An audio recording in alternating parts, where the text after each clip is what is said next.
Hello, Sunny Hill. It's Lou Bird here, and it's my pleasure and privilege to be with you this week for our Take Fives. We are in the book of Exodus, and I must just say, I've got the old spectacle on today.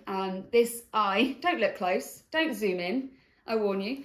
It's very bloodshot because I popped a blood vessel in my eye yesterday because Sophie Parker made me laugh so much. So just a kind of public announcement there, a bit of a warning to you. Firstly, not to zoom into my eye, and secondly, not to let Sophie Parker make you laugh.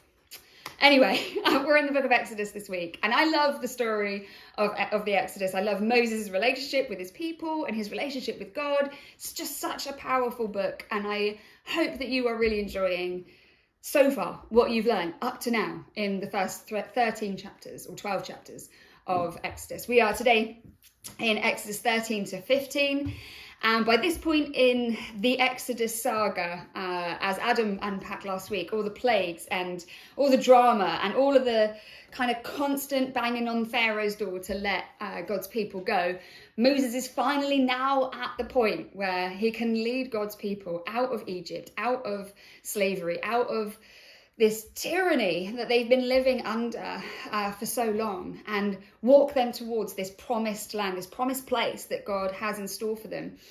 And it's an incredible passage, an incredible couple of chapters. I hope you really enjoy reading it today. And I want to pull just one thought out of Exodus 13, verse 17 and 18, which I'll read to you.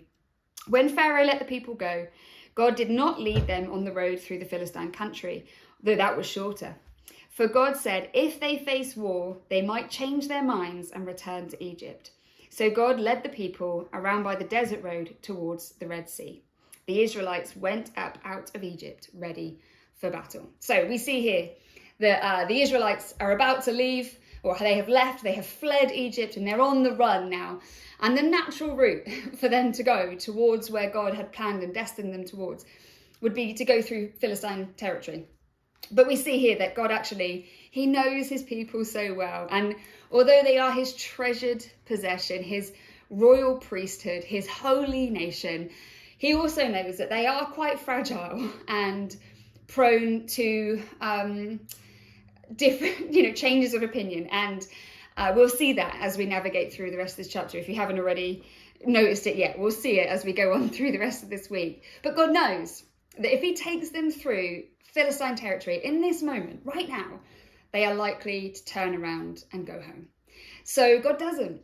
God leads them out through a different direction, around by the desert. And we know that eventually they end up at the Red Sea. And we read in this passage today that actually the waters part and they walk through onto on dry land and out the other side. And that's the kind of famous story that we know from the book of Exodus. Like if you've probably not even read the book of Exodus before, you'll be familiar with that story where Moses parted, there we go, Moses parted the Red Sea and they walked through it safely to the other side. And then the Egyptians followed and God crashed the water over the enemies of God, and God's people carried on safely. But that actually isn't the kind of A to B direct route. That is the kind of A to B via C route. And actually what God's done in this moment is he's taken them on a massive detour to where they thought they were going to go. And I love how the Israelites in this passage, it says they went out ready for battle, and battles did come, in fact, quite soon, to be fair. But they thought they were going to go to do something specific. They thought they were going to go A to B, but they hadn't really hadn't really thought about the fact that God was going to take them via the sea. See what I did there? See? And I don't know whether that resonates with you. That resonated with me because I often feel like I see the outworking of God's plan as an A to B thing, right? God wants me to do this. God's called me to do that. God's gifted me with this passion or this heart or this love or this ability. So I'm going to go A to B, and this is what it's going to outwork, and I can see it. But then oftentimes there's a C and it looks like a diverted route. And you're like, why, God? But it would have been so much easier if I could have just done this and this. Like, why are you doing this? And I guess my take home for your take 5 today is that God absolutely knew what the Israelites were like. He knew that the chances are he says, if they face war, they might change their mind and go back to Egypt. They would go back to their enemy rather than face war, rather than face the battle.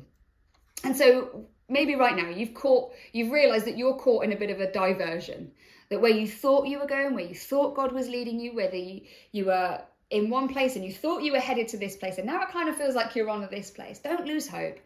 Don't be discouraged. God knows where he wants you to get to, but it might not look like this A to B. He might indeed take you via the sea. Pray into that and have a great day. And I look forward to seeing you tomorrow for some more Exodus.